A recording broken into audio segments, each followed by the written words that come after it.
I'm Sarah Robertson of Studio Dearborn. I've been designing luxury kitchens for over 20 years. I've watched the kitchen become the most important room in the home. Every year, over 10 million American households renovate their kitchens. I wanted to share with you how to make that space feel personal and special and organized and tailored to you. This is Kitchen Confab. I'm really excited to be starting this project that we've named A Long Time Coming. It's a kitchen for my longtime friend, Adam Macchia, and his family. They've purchased a new home, which desperately needs a new kitchen, and we are excited to be sharing the whole process with all of you.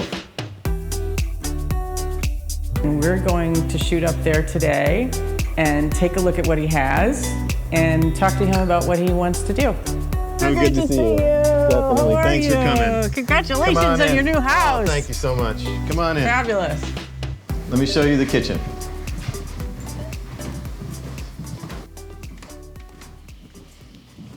Wow, so this is it. This is it. I'm so excited that you found your forever home. Yeah, let's hope so.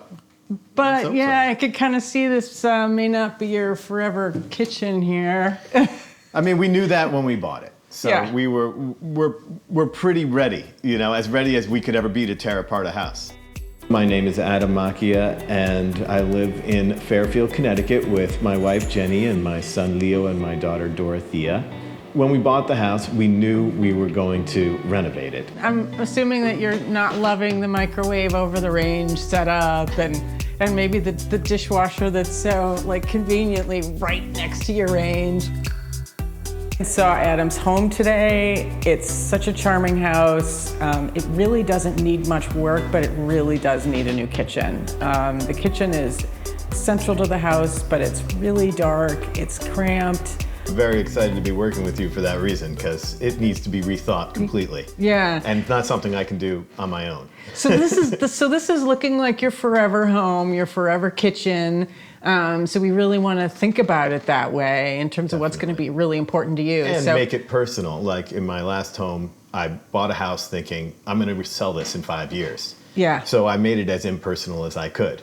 Yeah, But and this is now going to be different, right? Exactly. We're going to look for some special kind of personal touches, maybe some more color. This is a very odd space for the stove, there's Yeah. no doubt about it. Yeah. Without any countertop here and just through a doorway. I love your oven mitts sort of sitting on the shelf right there in the corner. Jenny wanted me to move these immediately, but it's one of those things where you put something down on day one and somehow it never moves again. Yeah. The sound effect of these cabinets is one of my favorite things, you know? It just sounds the sound of quality, right? Yeah, right. No, I mean, it's definitely a kitchen that has done its job. It's been around a long time. It served its purpose, so I'm not feeling too guilty about tearing it out and starting fresh. So tell me what you like about this kitchen. Like, have you learned anything from living in this for a year that you want to keep? Maybe not really. There's really nothing I want to keep. I do like the island and the sink in the island, I guess. I know what sink I'm going to use, which is the step sink that you created, which I love and I've seen many times. So it's going to be similar to this in the sense that it's going to be a larger sink and there's going to be my friends and family around me. Okay, so sink with a view where you can actually see what's going on and hopefully also see outside, right? Exactly. Okay. And I do like, in the new kitchen, it would be nice to sort of be a little bit more isolated for the stove and when you're cooking, so you have a little bit more of a space there. So you're not standing in the middle of everything and having people coming around you while you're dealing with hot pans, and totally get that. Mm-hmm. Okay. But other than that, I'm really open to ideas. So one of the first things we need to do is establish the budget for the project, which then kind of tells us what the scope is going to look like. So we take some estimates of where we think the project is going, get some numbers assigned to that, and then we go back and tweak and see if we need to take a step back here or there to get it to fit within budget. It sounds like you have the budget to do the project right, which probably involves picking up and moving the kitchen to another part of the house, right? It could be. It could be. We have to explore those options. Okay. You know, and I'm thinking about using an interior architect or an interior designer to sort of help me think through those spaces. They will design kind of the main envelope for the space and any other areas within the house that we're working on. Right. And then I will focus on the kitchen space, how it lays out, how it flows, all the millwork details, all the finishes. All right. Exactly. That sounds great. Yep.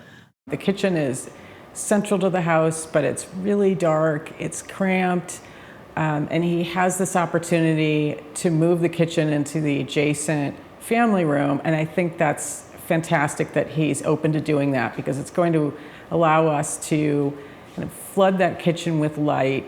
It's going to open it up. Since Adam and Jenny are considering moving the kitchen from the current kitchen space into the family room, the architectural designer, Jesse Held, did a number of different schematics. Adam and Jenny could see what their new kitchen might look like in that space. So after seeing their options, Adam and Jenny decided to spring for moving the kitchen, which does expand the budget a bit. But it gets them a much bigger space for the kitchen, a lot more natural light. So moving the kitchen from its current location into the current family room gives you the opportunity to have a mudroom that's adjacent. So you could flow directly from garage to mudroom to kitchen. And as a mom, I know bringing in kids and groceries, that is really the perfect setup for a family home. So I think Adam is looking for a warm, authentic, a little bit of a nostalgic vibe for his kitchen. So those are the sorts of finishes we're going to be looking for him. And in some cases, we may even want to bring in some vintage pieces, or certainly some things that are really inspired by vintage details.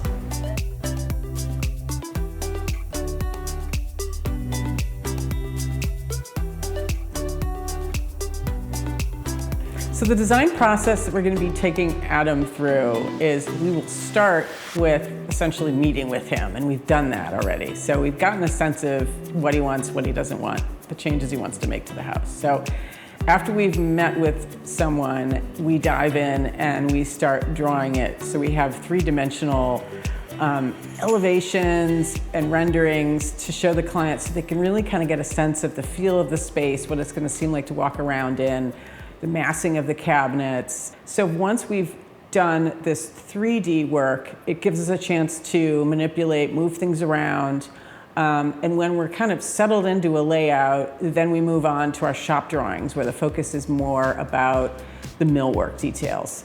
And while we are working on those, we're also shopping for fixtures, for countertops, lighting, plumbing fixtures, hardware, all that fun stuff, all like the icing on the cake.